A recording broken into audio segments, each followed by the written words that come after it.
at this time, I'm going to ask you to make arrangements to come turn yourself into the Grand Traverse County Jail. I am going to ask that you turn yourself in by 7 p.m. tonight. I can't. I'm sorry. I don't even have a license. I can't. I have a job. I got bills. Followed through.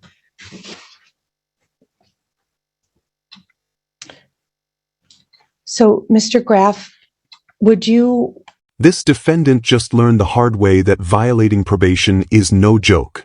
He stopped reporting, thinking he could just slide by, but now the judge has ordered him to turn himself in.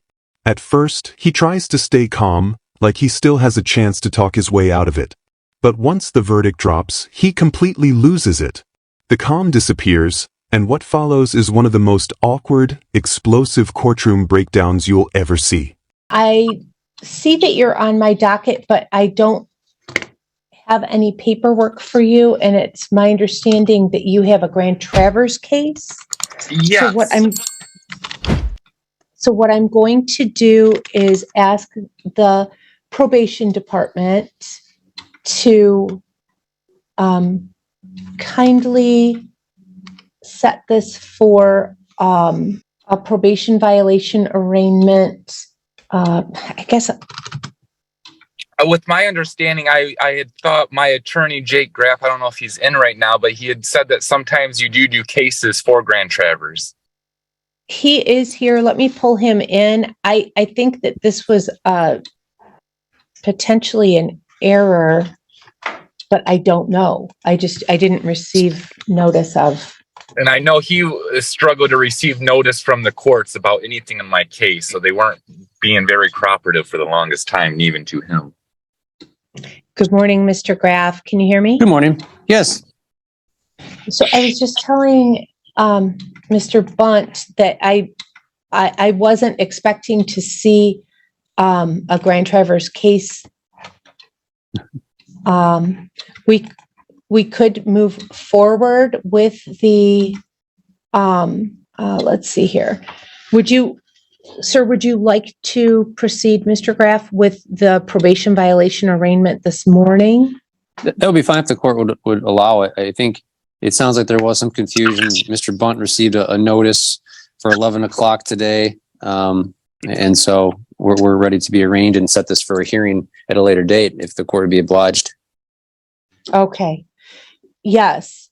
Let's see.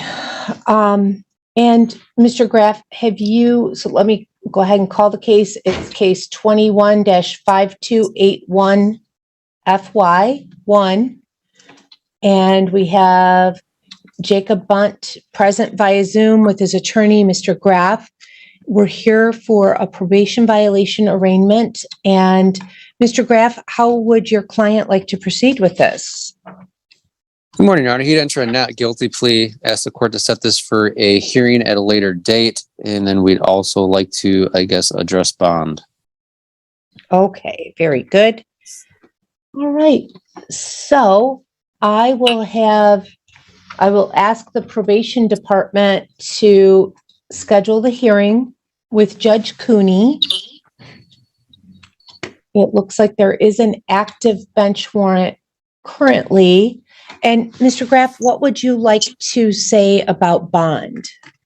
Thank you, Your Honor. Your Honor, obviously, late, after hours yesterday, we finally received the probation violation information on this case. And so we've had very little time to obviously prepare, not knowing specifically what all the allegations were. If the court would look at the notice, it talks about a positive PBT on April 22nd, which I don't think is applicable to Mr. Bunt.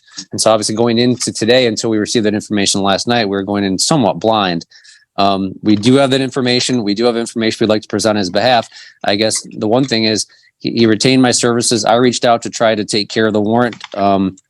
Somehow this got set for hearing as opposed to having him turn himself in. So he has taken a proactive approach and tried to get things under control and get things resolved here. I know that the recommendations asked for him to be remanded pending the hearing, but given that the fact that one, he's taken the initiative to get this ball rolling. Two, as far as I know, there are no new criminal charges. Three, he's appearing today knowing what these recommendations are and that the court could place him in jail pending a hearing. But also, more importantly, there's a lot of information that we have to present at the time of his hearing regarding what he's accomplished over the last couple of years. I think there may be more information Mr. Bunt would want to get to me now that we know specifically what the allegations are, so that we can present a full defense when that time comes. As far as I know, as the court will see from the notice, he resides in Lapeer. He's got a job at. He just enrolled in college. And there are a number of other things that obviously we'd be presenting on his behalf about the services that he has participated and completed. Lastly, I was informed this morning that Mr. Bunt has paid off all his fines and costs. And so this has not been, I guess, a complete failure, as may be alleged, on the information that's been presented to the court. I understand today is not the day for the hearing, but I certainly want the court to have a little bit better idea of how Mr. Bunt presents as in regards to obviously the information they may have had coming into this. And so for those reasons, Your Honor, I would ask the court to consider allowing him to remain out on bond. Obviously, he'll know that he'll have to travel to Traverse City for that hearing and appear in person for it. And it could result in more troubles for him if he doesn't. But I think the fact that he's taken the initiative to get this moving is a step in the right direction, and speaks to obviously how much he wants to resolve this and will do so. His lawyer actually gave a solid defense, organized, confident, and with all the facts ready. But the defendant? He looks lost on Zoom, like he joined the wrong meeting and doesn't know what's happening. You can't fail a breath test while on probation and act innocent. Judges take that seriously. And that nervous silence on his face? It's not guilt-free. It's the sound of someone realizing jail might be their next stop. Okay. Thank you, Mr. Graff. All right. So let me just verify your mailing address, Mr. Bunt. Yeah. All right. Thank you very much. And we will have the probation department schedule this for an in-person hearing that will take place at the courthouse in Grand Traverse County.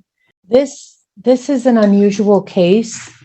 This is a pretty serious, the underlying charges with this, and I'm not unsympathetic for what Mr. Graff is saying. It sounds like you've been actively working on sobriety and improving yourself, but I don't have any verification of any of that having taken place. I don't think it would have been outside the realm of your recovery to contact probation. You did. I know. Hold on just a minute. Mr. Bunt, it's not your turn to talk. Hold on, please. You've been just kind of hanging out there. No one has had any idea of what you're doing, what you have been doing, the things you've accomplished. And I guess I'm not understanding why you didn't simply reach out. We have tools and resources here. You had every opportunity for, it looks like, a couple of years to just try to reach out and catch up before it came to this crossroads here. So with that being said, let's see. At some point, did you say you were going to turn yourself in? Yes, I was going to be turning myself in after my graduation. One of the things on probation was to get my GED, and I did accomplish that.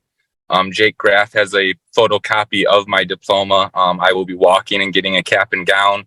I'm already enrolled in the MOT. I went through some mental health issues and am still actively getting help from CMH.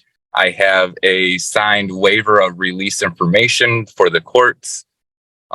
I've been working. I know there is no proof of me showing my recovery, and I know it probably doesn't look good on you guys, but I did improve myself, and I take full responsibility for my wrongdoings in the past. And I don't want to just have my freedom like you get when you get out of jail. I don't just want freedoms. I want to be successful. I want to do the things everyone tells you should do and you can do. And, I want to I'm going into college to get associates in business. I want to be an entrepreneur and follow in my father's footsteps.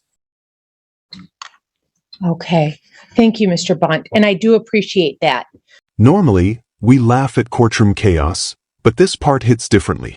You can tell the guy's been through it and might actually be trying to change. Still, it's hard to tell, because every time someone faces jail, suddenly they've found God and changed their life. Judges have seen it all: fake tears, dramatic speeches, even people quoting Dr. Phil. So the real question is, do you think this guy's being honest, or just acting for sympathy? And I don't want you to look at this as a setback in your recovery. I want you to look at this as moving forward and getting closure with this, okay? And that's just going to help you and build a strong foundation for continuing to move forward down there in Lapeer. So at this time, I'm going to ask you to make arrangements to come turn yourself into the Grand Traverse County Jail. The probation department will set this for a hearing. I would ask them to set it for the fastest, soonest possible date so that we can get this thing expedited. The officer wants me to sit a year. I'm not going to go to college. I get out of jail when I'm 26. It takes me 4 years to get a degree. By the time I have money, I'm going to be old as Mr. fuck. Bunt, please stop. I want you to continue moving forward. I can't look at the facts of the past and just allow this to continue on this way. So I am going to ask that you turn yourself in by 7 p.m. tonight. I don't even have a license. I can't get up there that fast. I have a job. I got bills. I gotta drop out of college now. I won't be able to get my walk. I will everything I worked hard Mr. for. I Bunt, won't be able to do. I'm going to have to mute you. I've muted you. I want you to know that this is a first step in getting closure for this case. And you had every opportunity to make a step forward. And I appreciate that you did contact the court, but you haven't followed through.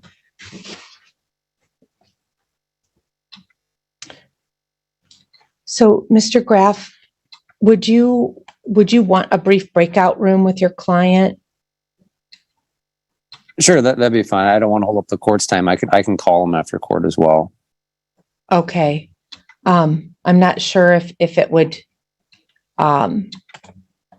be easier for you to try to talk to him right now, or if you'd just rather end this for now and give him a call. I'll give him a call here, and I don't want to use up the court's time. Mr. Bond, just so you know, you didn't get a year in jail today. You're being remanded pending your hearing, which will come up pretty soon. I understand you're disappointed, but you're not getting the year as they recommended as of right now, okay? But I'll give you a call. Thank you, Mr. Graff. Thank you, Your Honor. What a way to end. His outburst in court didn't help his case one bit. His lawyer looks like he's ready to quit, and honestly, the judge handled it better than most would. Some judges would have doubled the sentence right there. Whether you think she was fair or too lenient, one thing's for sure, this defendant just turned his hearing into a full-blown courtroom drama.